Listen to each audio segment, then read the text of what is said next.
recording on. There we go. Good morning, ladies and gentlemen. This is the July 27, 2023 hearing in the matter of case file Z0558-22-C for Clackamas County. My name is Joe Turner. I'm the county's hearings officer. I'll start with some brief announcements and a summary of the process that will follow, so everyone understands how they can participate in the hearing. I start by saying I'm not a county employee. I am licensed as an attorney and trained as a planner. I say that so you know I serve under contract to the Board of Commissioners. And I say that so you know you're getting a somewhat independent review of the application before me today. My role as the hearings officer is to conduct the hearings and make decisions about certain land use matters in Clackamas County. In making those decisions, I'm required to apply the county's existing laws. I am not a policymaker. I don't have the authority to vary from or change the laws. If you feel that the laws need to be changed, you can work with Planning Commission and Board of Commissioners to do that. But state law requires that this application be judged based on the laws in effect when the application was filed. As a hearings officer, I'm to provide an unbiased decision maker, and I believe I am unbiased with regard to the application before me. I have not had any pre-hearing contact with any of the parties regarding the substance of the application, and I don't have any interest in the subject property or any of the surrounding properties. But you have the right to challenge my impartiality, to argue that I'm biased in one way or another, and you can do that when it's your opportunity to testify. Procedure will follow. When I'm done, staff will summarize the technology process for dealing with the online format. But generally, procedure will follow. I'll start by asking staff to summarize their staff report, copies of which are available on the county's website. Then the applicant will have an opportunity to respond to the staff report and present their proposal. Then if anybody else appears and wants to say anything about this application in support, in opposition, or with questions or concerns, they may do so. Once everyone's had an initial opportunity to testify, I will give staff and the applicant the opportunity to respond to the testimony that was offered. If those responses include any new evidence, I will give everyone a chance to respond to the new evidence. Otherwise, I'll close the public portion of the hearing and announce what I'm going to do. Generally, I'll issue a written decision within about 2 weeks after the close of the public record, and I will send that decision to the county. The county will send it to parties of record. So anybody who testifies orally or in writing before the close of the record will be sure and receive a copy of my decision when it's issued. Anyone with an interest in this application may offer relevant oral or written testimony. The testimony should be relevant to the applicable approval criteria, which are set out in the staff report. Also, it's important that all parties make their best case to me. My decisions are final for purposes of the county, but may be appealed to the Land Use Board of Appeals, or LUBA. However, LUBA generally will not allow new testimony and evidence on appeal. They'll decide any appeal based on the record before me. So if you feel it's important that myself or any future decision maker knows something about this application, you need to make sure it gets into the record before me. In order to preserve your right to appeal, you or someone expressly representing you must testify orally or in writing before the close of the record. And in order to raise an issue on appeal, someone must have raised that issue before me. If you feel you need more time to prepare, you can ask me to hold the record open or continue the hearing. If I hold the record open, you'll have an opportunity to submit additional written testimony and evidence before I make a decision. If I continue the hearing, we can come back and do this again at a later date. But whether the hearing is continued or the record is held open for any other purpose, state law requires that I hold the record open for an additional week for the applicant alone to submit a final written argument without any new evidence. The applicant can waive that right if they choose, but if anybody else wants me to hold the record open or continue the hearing, you must make that request before the close of the hearing today. When you testify, please begin by stating your name and your full mailing address. Please spell your last name so I get it right. Although most people's names appear on my screen, sometimes when you start speaking, it changes things on my screen and it goes away. So please spell your last name so I get it right. If you represent someone else, please say so. And that concludes my introduction. I'll leave the rest to staff to go into the technology. Ms. Fields. Okay. This public hearing will be conducted virtually using the Zoom platform. Panelists today for today's hearing include the hearings officer, county staff, and the applicant. We all have both audio and video capability. Audience members who have joined the meeting will have their mics muted unless they wish to testify, in which case they will be called upon to do so by county staff moderator. Audience members' video will not be turned on at any time. Today's hearing is being recorded as required by law. The county will make every effort to post the recording on the county website later today. There is a designated time during the hearing when it will be open for testimony. The hearings officer will make it clear when this is. If you want to provide testimony, you will utilize the raise hand feature.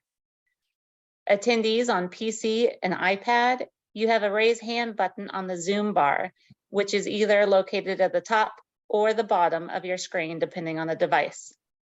When the moderator switches you over to provide testimony, your screen will look different for a little while. Primarily, you will see all participants' cameras, not just the one who is speaking. Staff will call you when it is time for you to provide testimony. Be sure to provide your name and mailing address when you begin. Once you have provided your testimony, your mic will be muted and your screen will be returned to normal.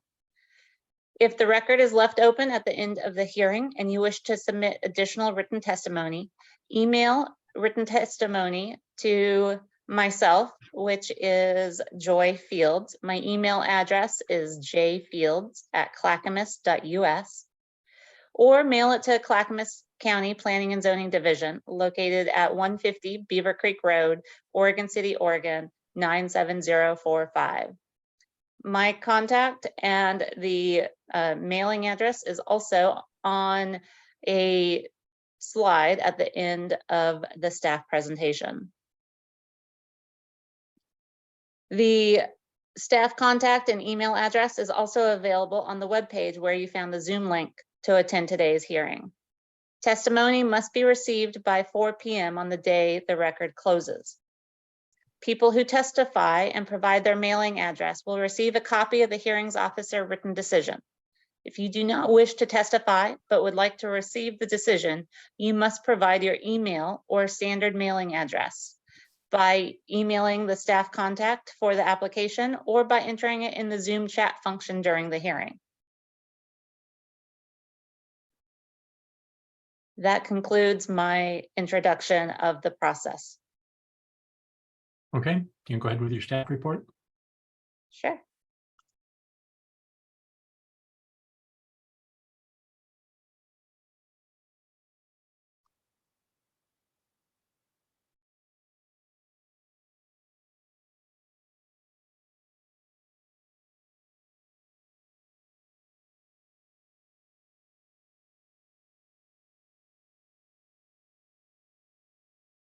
As Mr. Turner mentioned at the beginning, we are here to consider file Z0558-22, a conditional use application for a historic landmark to be used as offices. It is July 27th, 2023, and the hearing started at 9:30. As mentioned, the applicant is proposing to use the historic house, the Kinsman House, as staff offices for the Kinsman Foundation. In addition to up to 5 staff members, occasional board meetings will be held and occasional meetings with grant applicants. The site is located at 17014 Southeast Oakfield Road, and it's on the southeast corner of the intersection of Southeast Oakfield and Southeast McNary Road. The site is approximately 2.45 acres and is wooded with landscaping around 3 residences that are located on the site. When I say residences, those include the Kinsman House, the log cabin, and the tree house. Not all of those are currently used as residences, but they have been in the past. The site is a large lot in an urban residential area within the Oak Grove community. The zoning designation is R 8.5 with a historic landmark overlay. Previous land use approvals that impact this property include a property line adjustment, as well as the designation of the Kinsman home and grounds as a historic landmark, and the designation of a historic landmark overlay zone on the subject property. The applicants met with staff through a pre-application conference related to this application, and that file number is ZPAC 0087-22. As mentioned, the property is located on the southeast corner of Southeast Oatfield and Southeast McNary. It is highlighted here in blue. You can see the treehouse structure as well as the Kinsman house structure on this area map. The site is predominantly wooded, as you can see in the aerial image, and there are some slopes on the site. This is the site plan provided by the applicant, showing the wooded areas with the hatch mark, as well as the log cabin location, accessory structures, the tree house, and the Kinsman house, which is the subject of the conditional use for office use. This is the tax map showing the location in vicinity of adjacent map and tax lot numbers. Today, there are several sections of the zoning development ordinance that have been reviewed by staff and included in the staff report, and are the criteria by which the application is being considered. One is section 1203, which is the conditional use section of the zoning development ordinance. The underlying zoning district is urban residential, which is subject to section 315 of the zoning code. With the historic landmark overlay zone, the property is subject to section 707. Section 102 of the zoning development ordinance identifies conflicts that may arise when there are all of these sections taking place in one application. And then section 1000s are the development standards. And today, the ones that are going to be discussed further are roads and connectivity, signs, parking and loading, trash and recycling.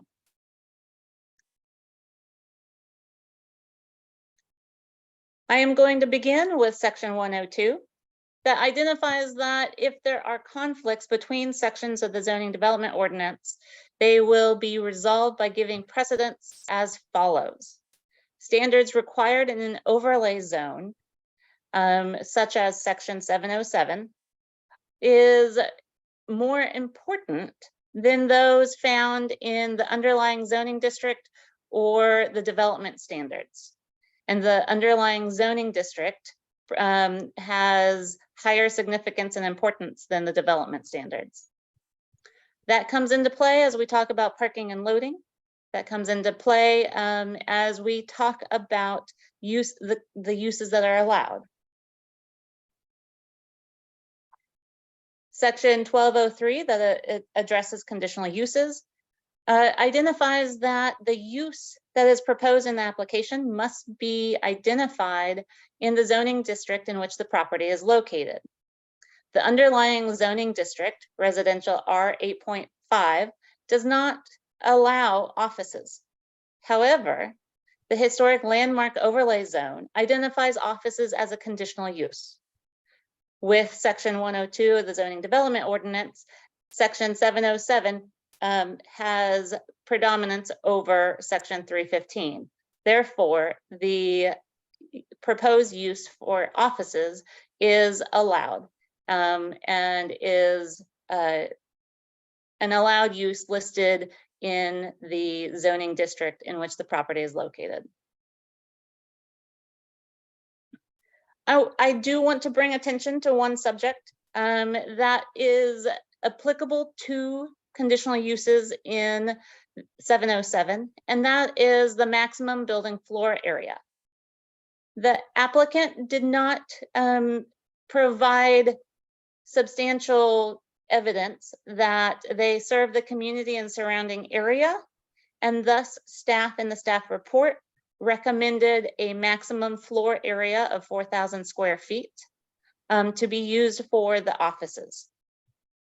However, if the applicant can provide evidence that they serve the community and surrounding rural area or the travel needs of people passing through the area, then they may not be subject to this 4,000 square foot criteria. Additional criteria for conditional uses include the characteristics of the site being suitable for the proposed use. Considering the size, shape, location, topography, and existence of improvements and natural features on the property, staff found that the characteristics of the site were suitable for the proposed use. There are evidence of landslides and mass movement hazards on the property. However, because the Kinsman House is already there, as well as the log cabin and the tree house, the mass movement hazards do not pose a concern for any new structural development. And therefore, the site is suitable for the offices since no new structural development is proposed, according to staff's opinion and review. The proposed development is consistent with subsection 1007. This is a condition of 1203, and it looks at proportionality and safety of the roads. Transportation and engineering staff provided comments that were incorporated into the staff report, and they found that the change of use to offices will generate traffic consistent with a 1 or 2 family home, and thus the roadway improvements that are usually required for developments in conditional uses are not proportional to the change of use being proposed in this application. Additionally, the traffic was not found to be an issue with neighboring intersections. And so no intersection improvements were proposed from the Transportation Engineering Division related to this application. This is one of the areas where there is a conflict between the development standards and the overlay district. 707, the Historic Landmark Overlay District, identifies the entire property, including the landscaping, as significant historic resources. The parking requirements in the development standards 1015 require a certain number of parking for commercial uses. And those parking areas, the applicant provided evidence that they could be facilitated up around the treehouse. And with the desire to keep the contributing landscaping intact, staff find that there are sufficient parking spaces up around the treehouse to limit additional disturbance to the historic landscaping or the historic grounds around the Kinsman House. Criteria 120303, the proposed use will not alter the character of the surrounding area in a manner that substantially limits, impairs, or precludes the use of surrounding properties for the primary uses allowed in the zoning district. The zoning district is an urban residential area, and primary uses in that vicinity include residential uses. Using the Kinsman House for offices for up to 3 people and quarterly board meetings and occasional grant meetings, it was not found to alter the character of the surrounding area through traffic or a significant change to the character of the area.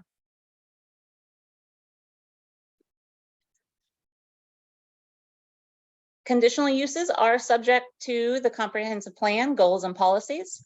And in the application, the applicant provided evidence that the proposed use implements Chapter 9 of the Clackamas County Comprehensive Plan, which provides for the conservation of land, water, and historic resources, and the related provision of recreational opportunities as one of the most important factors to maintaining the quality of life in Clackamas County. The applicant also noted that the change of use will not destroy the historic character of the property, and it will allow an owner-occupied use that maximizes the possibility that the resource will be preserved. So changing the use of the Kinsman House from a house to offices will preserve it for the use that the Kinsman Foundation desires to use this historic resource as. The proposed use must comply with applicable zoning criteria in 1203 and is subject to Section 800 and Section 1000. The applicant provided evidence for all of the 1000 sections that apply to commercial use, and staff addressed those in the staff report. After reviewing the application and all the criteria in the zoning development ordinance, staff recommend approval with conditions.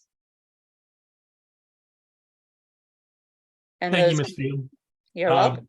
I will note, in my intro, I noted I stated the wrong number. Case file number Z0558-22C is correct.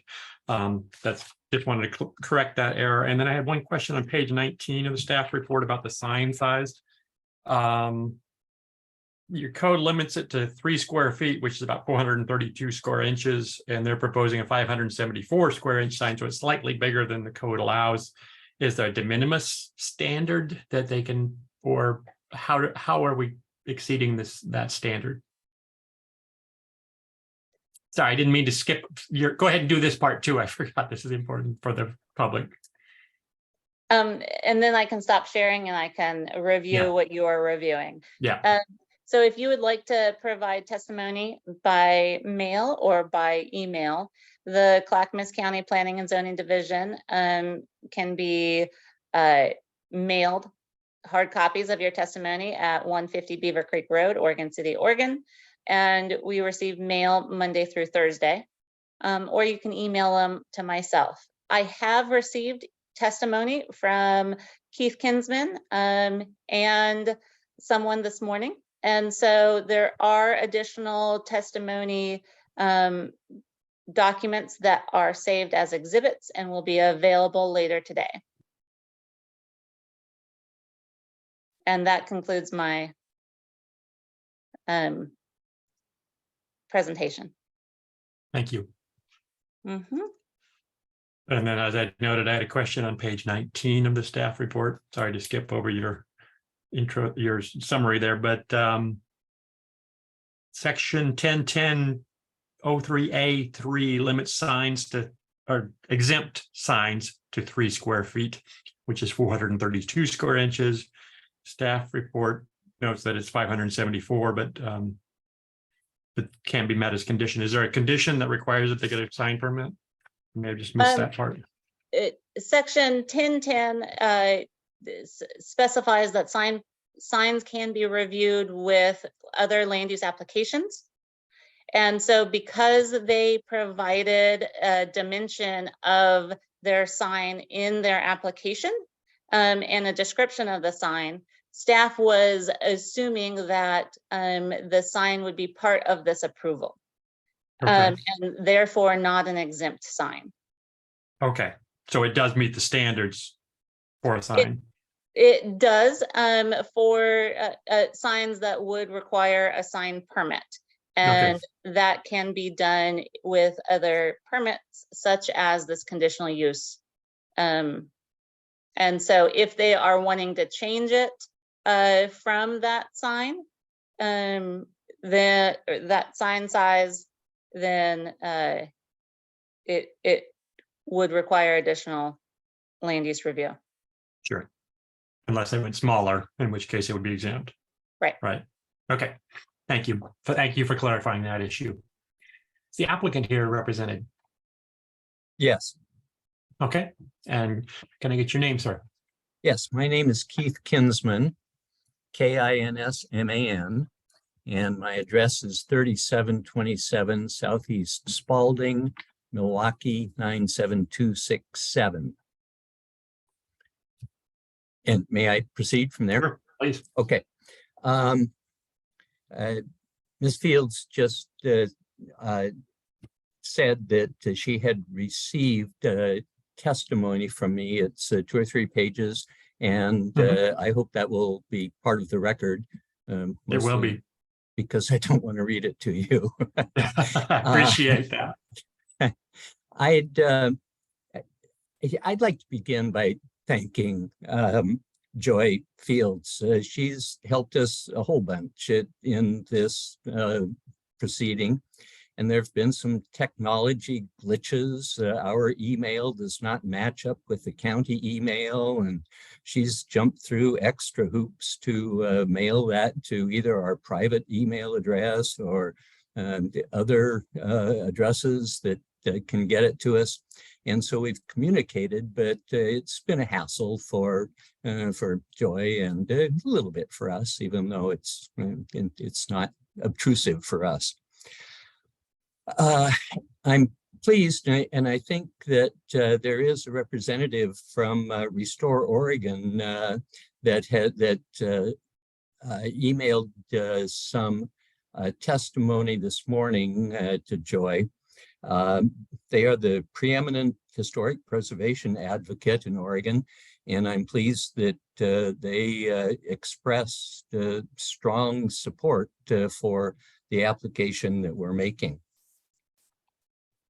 Let me talk about the sign for just a second. We have a sign, and it's hanging on the side of our building right now. And if we can use it, we will. I think we can cut it down to the 3 square foot size without any problem. And if we can't, we'll get a new sign. So I kind of think the sign should be a non-issue. I don't think it's a critical issue, and I think staff is probably correct. I just want to look at the sign code, and if I can approve it, great. If not, we'll go from there. But okay. I think it's not definitely not a major issue. I think it's easily addressed. Okay. In the previous proceedings have not, I guess, highlighted that we actually want to use as our main office space the treehouse, and it's part of the 3 buildings, the historic buildings that are on the property. But as far as the traditional desks and telephones and computers, we would propose to put them in the treehouse rather than the main house. The main house we would propose to use as meetings, conferences, either our own board meetings or meetings with potential or existing grantees. Our current office is a non-conforming use in a residential district about a mile from the property at issue here, and I believe that there's a letter of testimony from our current neighbor talking about how intrusive our operation has been to her house and living situation. And we are proposing no changes in our in the way we do business, the number of employees, or any of the rest of it.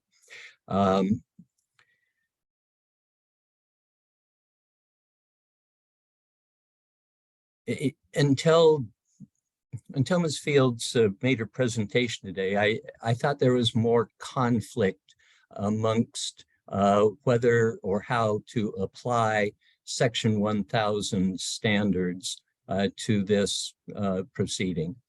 And we've entered before at the pre-application conference and associated times, several arguments about the Section 1000 standards. The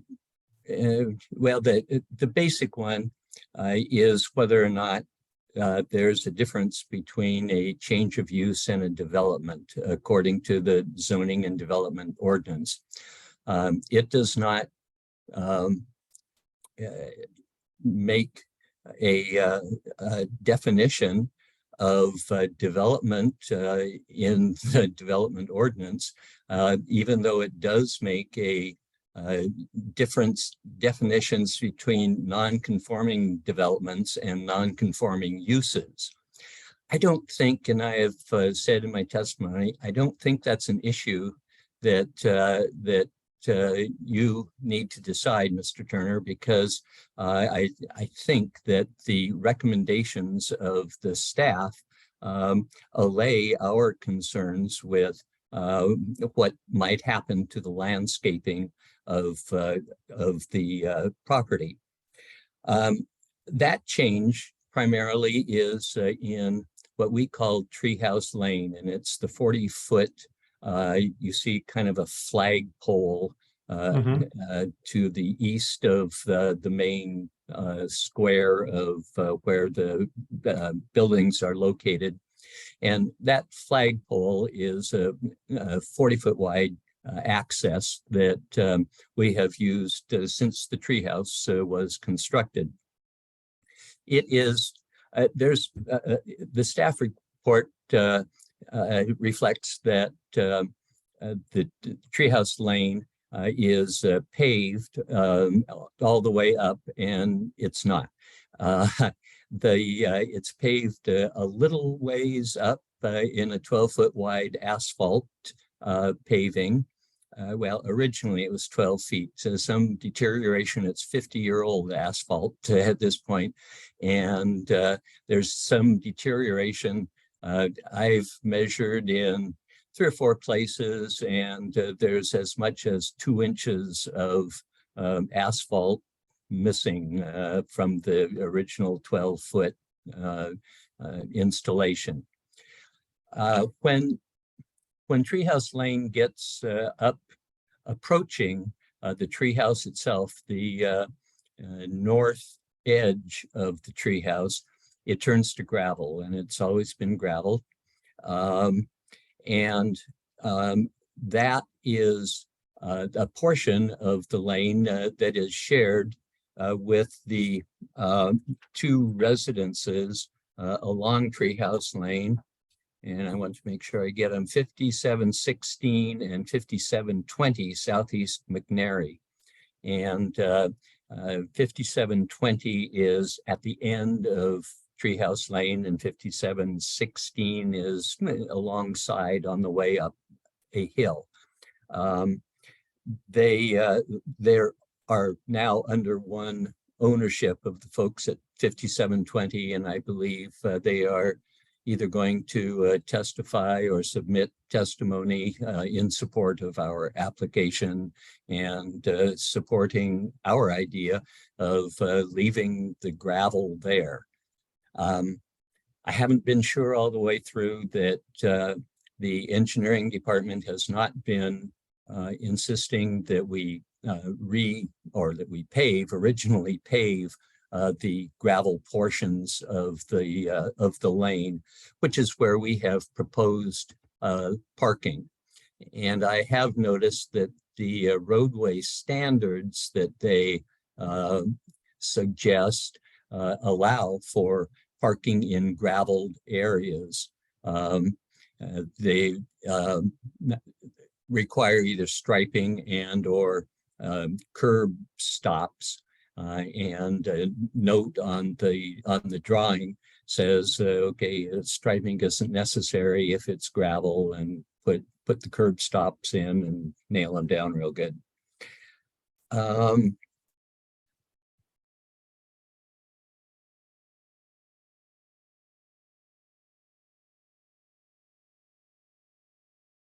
There's I want to say a little bit about the secluded nature of this property. There's significant frontage on Oatfield Road, but there's no entrance because immediately from Oatfield Road in the first 10 or 15 lateral feet, there's a steep bank, probably 20 feet high. And so from an ordinary vehicle on Oatfield Road, you can barely see the roof of the main house. I think you cannot see the tree house at all. From the main house, you cannot see Oatfield Road at all unless there's a really, really tall truck going by. And from the tree house, there's about a probably 30-foot path of Oatfield Road in a break in the trees that you can actually see the paved roadway of Oatfield Road. But it's quite a long distance away, and it's certainly not intrusive on the seclusion of the property. The neighbor's house to the south of our property at 10724 Southeast Oatfield is partially visible, and it's other than the McNary addresses, it's the only property or residence that we can kind of see, or that can kind of see the main house. There's screening both from the trees and from associated bushes and shrubberies, but there is some visibility there. The other neighbors are across McNary Road to the north, and they're distantly identifiable from the house. I don't know if you can see the main house from their residences, which are set back from McNary Road quite a ways. On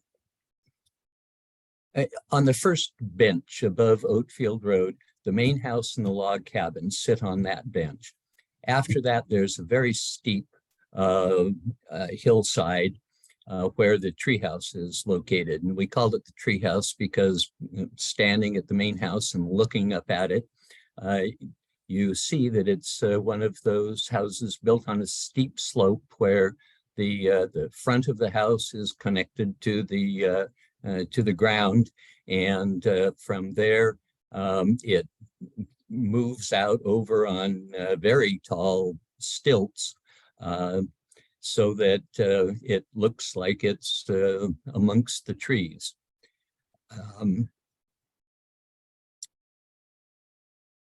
The entire property is screened from adjoining properties other than driving up Treehouse Lane. The house at 5716 is quite, it's nearby. It's set back maybe 30 or 40 feet from Treehouse Lane. And the house at 5720 is set a little further back, but there's a hedge between the treehouse and that residence, and you can't really see. I think they can't see us very much, and we can't see them very much. And that's part of the screening and the landscaping that we would like to preserve when we suggest putting parking on the gravel portion of Treehouse Lane.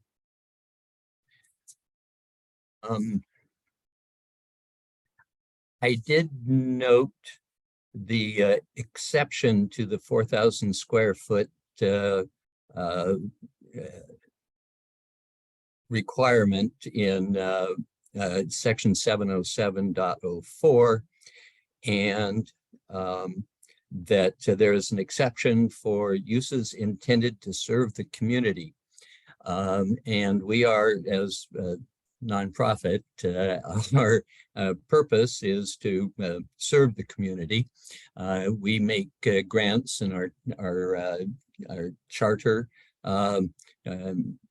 allows us to make grants in Oregon and Southern Washington, and we do. And we make grants throughout Clackamas County and the surrounding community. And I think that's a service to the community, and I can provide more evidence of that if it's necessary. So you are proposing to exceed that 4,000 square foot limit, but because the building. We'd like, I guess, not to have to construct no entry signs or anything in the main house, but if we need to, we can. But I just saw that this morning, and what staff shows that is serving the surrounding rural community, and I'm not sure that would apply given that language. So if you want to address that further, great. I would be happy to consider it, but okay. That seems to be a limitation. Well, our purpose is to serve whatever community. I didn't see the word rural in there actually until Joy popped it up on the screen.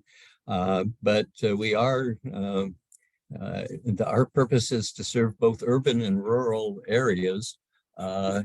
And so even though there may not be surrounding rural immediate surroundings, there are within a ways from this property. I want to close with a thought about development.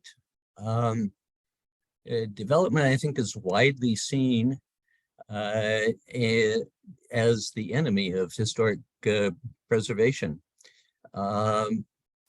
And I particularly think of about a year ago, I guess, a sort of similar property in Multnomah County, Bishop's Close, was proposed to be sold by the owners, and it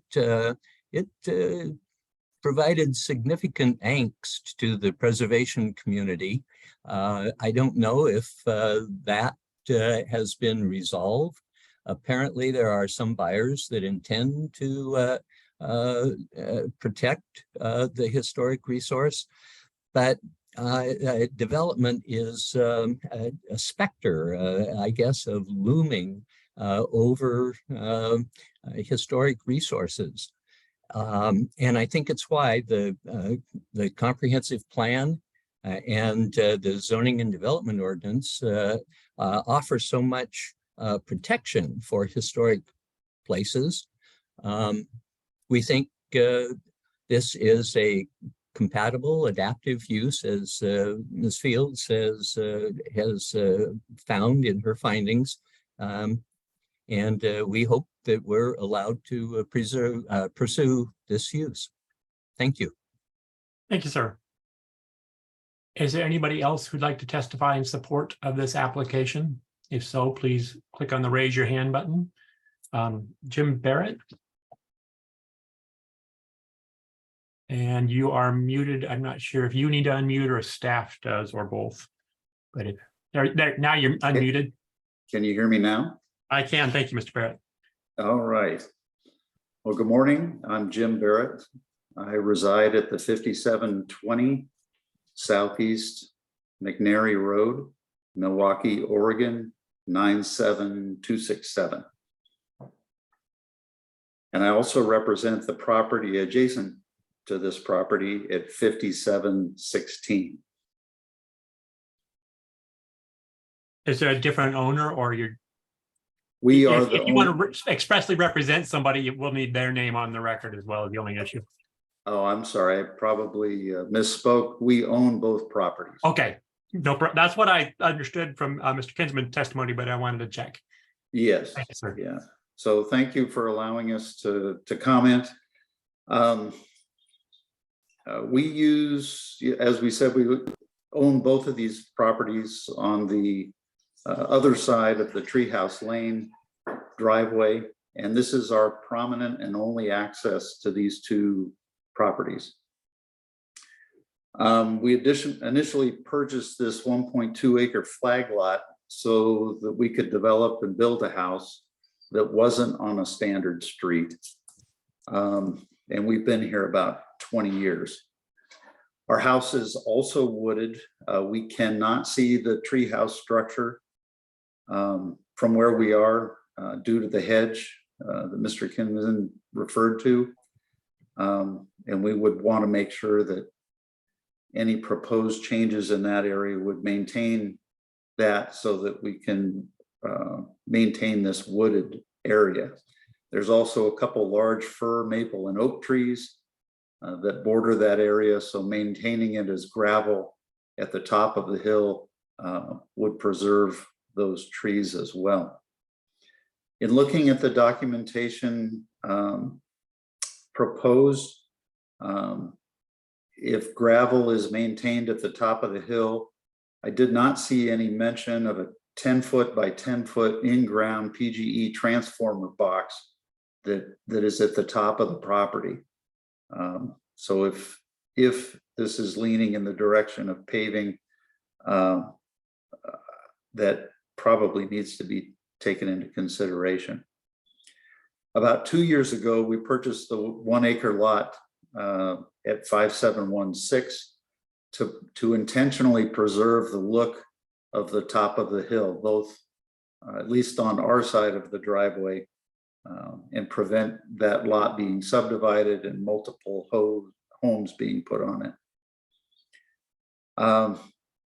So in summary, I guess we're for the application and its use of offices. We're against any change to the driveway width beyond 12 feet. We support maintaining gravel in front of the treehouse structure, but are also against any changes in the hedge, in trees. We have no objections to curb stops on the gravel. And just in summary, we've kind of invested a considerable amount of time and personal investment in creating the atmosphere for us and our homes and the adjacent property. And we just like that to be maintained. So with that, thank you and appreciate your time and consideration. Thank you, Mr. Barrett. I have a raised hand from Caitlin. I don't have a last name.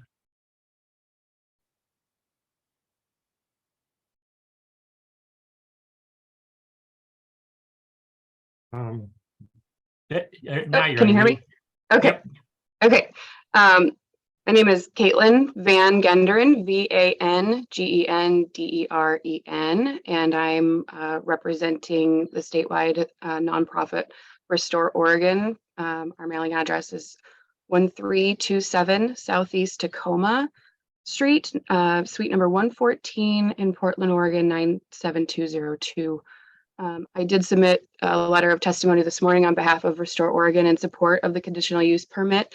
And I'm very happy to listen in today and understand that there really aren't too many remaining conflicts with this. And I won't read my letter of testimony, but I just do want to reiterate Keith Kinsman's comments regarding their serving the community and surrounding areas. They do provide grants that support historic preservation, wildlife rehabilitation, and arts and culture throughout Oregon for hyper local and both statewide organizations like Restore Oregon.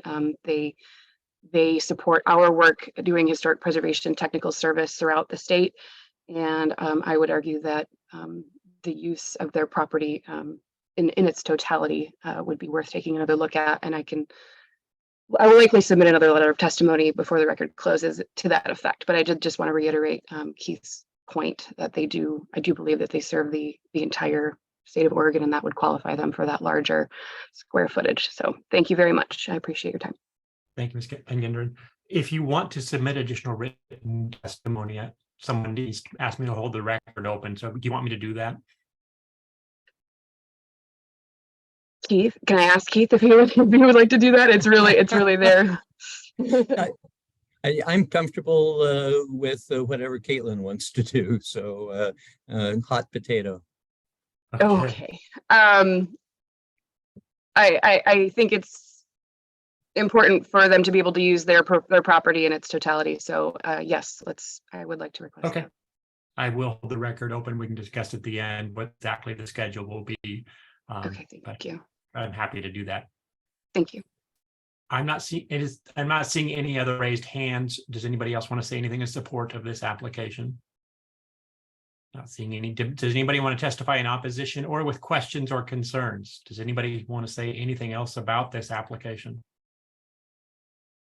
Again, not seeing anybody. Okay, back to staff. Ms. Fields, any response from the county? None at this time. No, thank you. Okay, the only question I had then was in the conditions section 4.2a, it says Southeast Treehouse Lane shall provide a minimum width of 12 feet, period. Consistent with standard drawing. 12 feet of what? Pavement or gravel or? I believe that came from the Transportation and Engineering Division. Yeah, And so that would be consistent with their road design criteria. And it appeared that they would like a development permit from the Kinsman Foundation, and that would likely be part of that development permit. okay. I'm assuming standard drawing R100 may specify as well, but if the county wants to respond to that issue during the open record, I appreciate it. Okay, I'll reach out to transportation staff.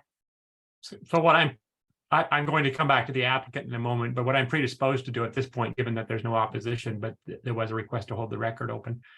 I will hold open the record for a week for everybody to submit new testimony and evidence. So the Kinsman Foundation and Restore Oregon, if they want to submit more addressing the 4,000 square foot limitation, whether a surrounding rural area standard is met. And also for the county to address that pavement or road widening condition, what exactly is required there. Then I'll hold it open for a week to everybody to respond to whatever was submitted during the first week, if anybody wants to. And then for the applicant, a third week for the applicant alone to submit a final argument without any new evidence. The applicant can waive that third week if they want, just submit an email to Ms. Fields at the end of the second week and ask me to close the record, or you can submit the final argument early or anytime during that third week. But that's what I'm predisposed to do. I'm happy to consider requests for a longer period if anybody wants that. So, Mr. Kinsman, anything further from the applicant? Yes, thank you. I only wanted to add that the transportation comments at some point, and I don't have it right in front of me, or I couldn't find it in the last 2 minutes, suggested that additional gravel on the side of the existing asphalt on Treehouse Lane would be sufficient to meet the 12-foot standard. Yeah, I remember seeing that too. That's why I asked, but I don't have it right in front of me either. So if